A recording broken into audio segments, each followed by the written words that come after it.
Hey, what's up, guys? Vous écoutez Growing the Pack. Je suis votre animateur Julien Bournival, puis si vous êtes ici, c'est parce que vous avez compris une chose.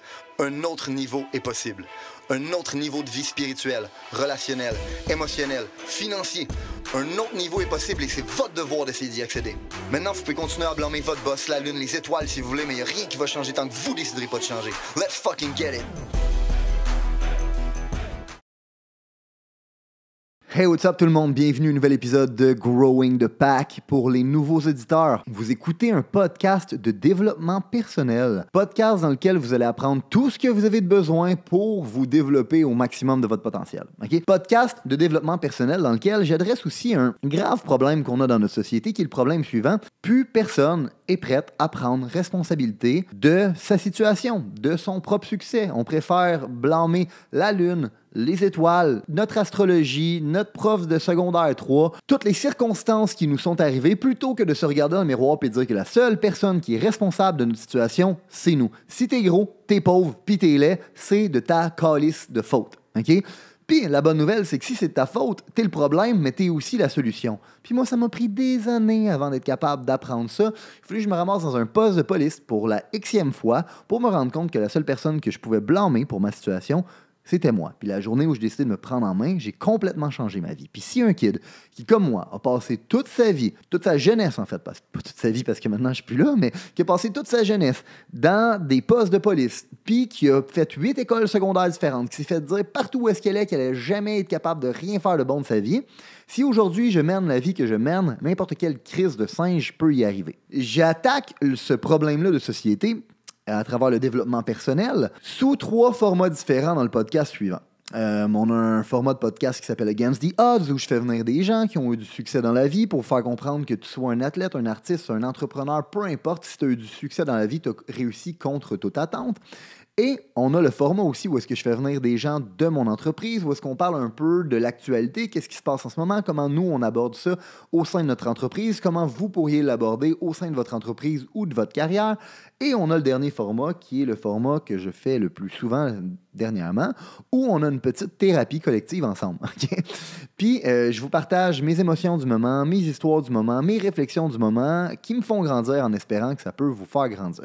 La seule chose que je vous demande, c'est si vous voyez de la valeur dans ce podcast-là, partagez-le à un ami. Si vous êtes d'accord avec moi qu'on a un problème de société et qu'il peut être réglé grâce à la responsabilité individuelle, s'il vous plaît, rendez-moi un service et rendez-vous un service et rendez un service à tout le monde dans la société puis partagez cette crise de podcast-là. Dernièrement, je réfléchis beaucoup à mes origines. Je réfléchis à de où je viens, c'était qui mes ancêtres, en quoi ces gens-là ont contribué à créer qui je suis aujourd'hui. OK?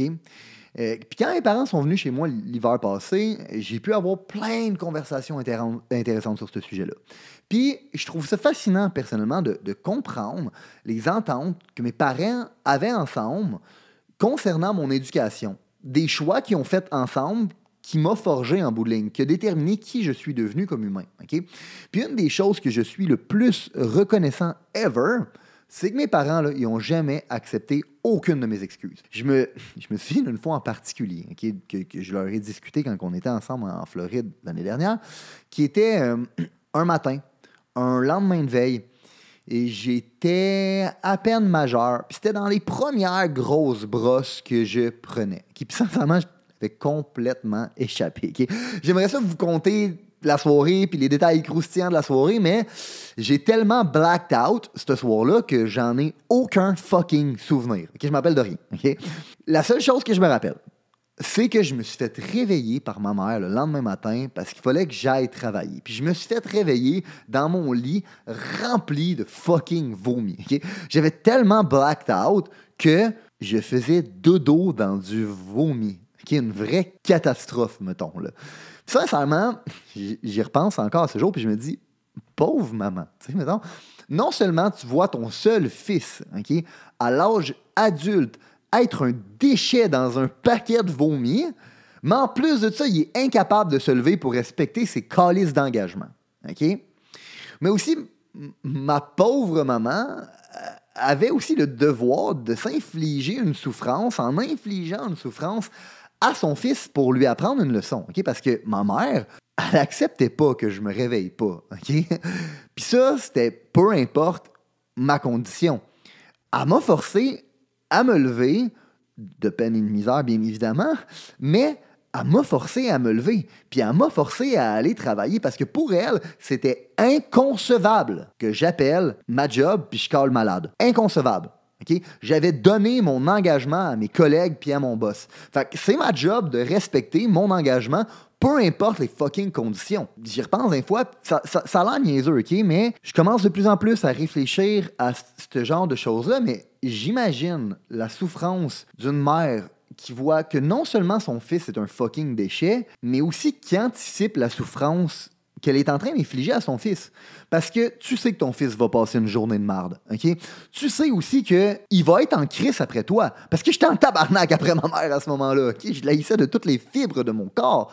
Malgré qu'aujourd'hui, je suis éternellement reconnaissant, puis je vous le partage dans un podcast. Mais tu sais qu'il va être en crise après toi, tu sais qu'il va passer une journée de marde, tu sais qu'il va avoir l'air d'un imbécile au travail, puis tu sais qu'il risque même de perdre sa job, sincèrement, d'arriver dans cet état-là. Mais la vérité, c'est que ma mère voulait m'apprendre une leçon. Puis la vérité, c'est que ma mère préférait ma croissance à l'amour que je pouvais lui donner court terme. Elle préférait ma croissance à son confort. Puis je pense sincèrement qu'il n'y a pas une plus belle preuve d'amour que ça. Non seulement ça m'a appris la leçon suivante, personne n'en a rien à chier de tes sentiments. OK? Genre, sincèrement, personne. Personne n'a rien à chier de tes sentiments, c'est les résultats qui comptent. Quand tu as un job à faire, t'as fait, puis c'est ça, puis c'est tout. Peu importe comment tu te sens, malade ou pas, personne en a rien à chier. Comment tu te sens, encore plus quand c'est ta calice de faute. Puis let's face it, OK?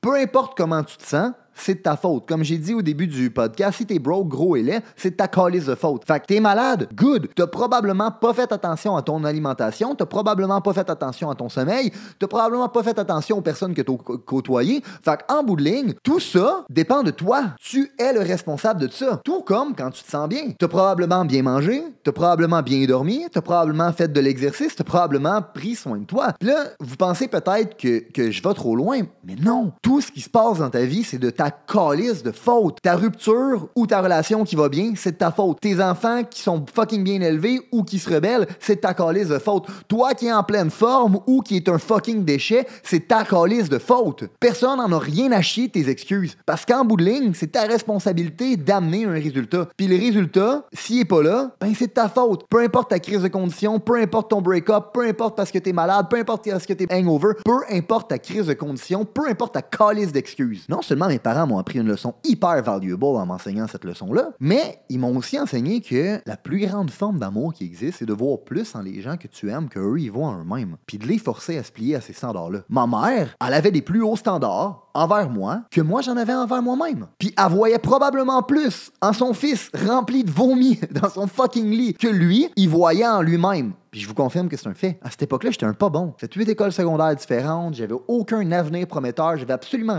rien devant moi. Absolument rien. Elle avait aucune raison valable de voir quoi que ce soit en moi. Mais ma mère refusait que je sois un raté. Puis elle s'est dit que le meilleur service qu'elle pouvait me rendre, c'est de m'enseigner la discipline, l'éthique de travail, le sens du devoir, puis le respect de mes fucking engagements. Elle savait que en m'enseignant ça, elle pourrait m'aider à me développer pour que je devienne le jeune homme qu'elle me voyait capable de devenir. Puis que si je devenais un jour le jeune homme qu'elle me voyait capable de devenir en développant ces qualités-là, le reste allait se régler par soi-même. Fait en passant, depuis tantôt, je dis ma mère, mais en vrai, c'est une décision commune que mes parents avaient faite. C'est une décision commune qui se sont dit ensemble, ce sera pas confortable, mais on va jamais accepter les fucking excuses de notre fils. Puis on va l'obliger à respecter ses engagements, coûte que coûte. Puis c'est une chose qui m'a le plus servi dans toute ma vie. OK? Demandez sincèrement à n'importe qui autour de moi aujourd'hui, puis ils vont vous le dire. Malheureusement, je suis dur à vivre. J'ai des énormes exigences envers moi-même, donc envers tout le monde autour de moi. Puis ça se transmet, ça se paraît. Ça crée une pression et un stress énorme sur tout le monde de performer autour de moi. J'ai des standards fucking élevés puis des grandes attentes pour moi puis pour tout le monde. Fait que j'accepte pas la bullshit de personne. Puis c'est peut-être dur à vivre, OK? Mais je peux vous dire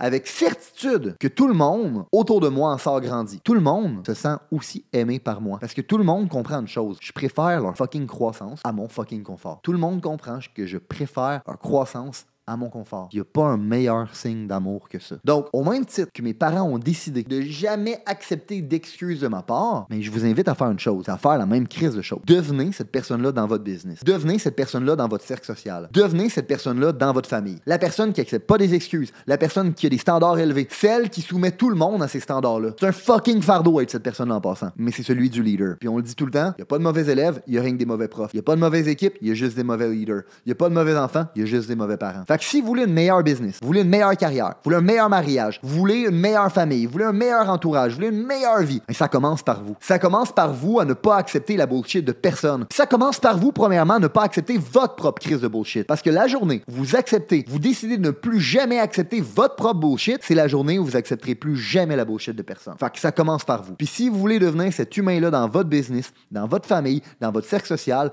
ben vous devez être sûr que vous faites partie de ceux qui contribuent à laisser une meilleure société que celle qu'on a trouvée. Si vous êtes capable de devenir cet humain-là dans votre business, dans votre famille, puis dans votre cercle social, vous allez être cet humain-là. L'humain qui contribue à créer une meilleure société, qui est le but du podcast. Comme j'ai dit au début du podcast, si vous avez vu de la valeur là-dedans, si vous pensez que quelqu'un de votre entourage peut avoir de la valeur de ce podcast-là, si vous pensez qu'on a un problème de société et que plus de gens devraient prendre responsabilité de leur calice de vie, je vous demande une chose, prenez le podcast, puis partagez-le à un ami. Let's fucking get it. Si vous avez considéré que l'information, les principes, les valeurs qui ont été partagées aujourd'hui ont une certaine utilité dans la vie, vous allez non seulement vouloir appliquer les concepts, mais vous allez surtout vouloir les partager. Les partager à un ami, partager à une connaissance, partager à quelqu'un qui en a besoin. Growing the Pack, c'est avant tout un mouvement qui grandit à travers les gens qui fait grandir. C'est un mouvement qui permet de créer les leaders de demain. C'est seulement grâce aux gens comme vous qui comprennent que le développement du leadership est notre plus gros enjeu qu'on va réellement faire avancer les choses. Je vous remercie pour votre temps. Let's grow the fucking pack!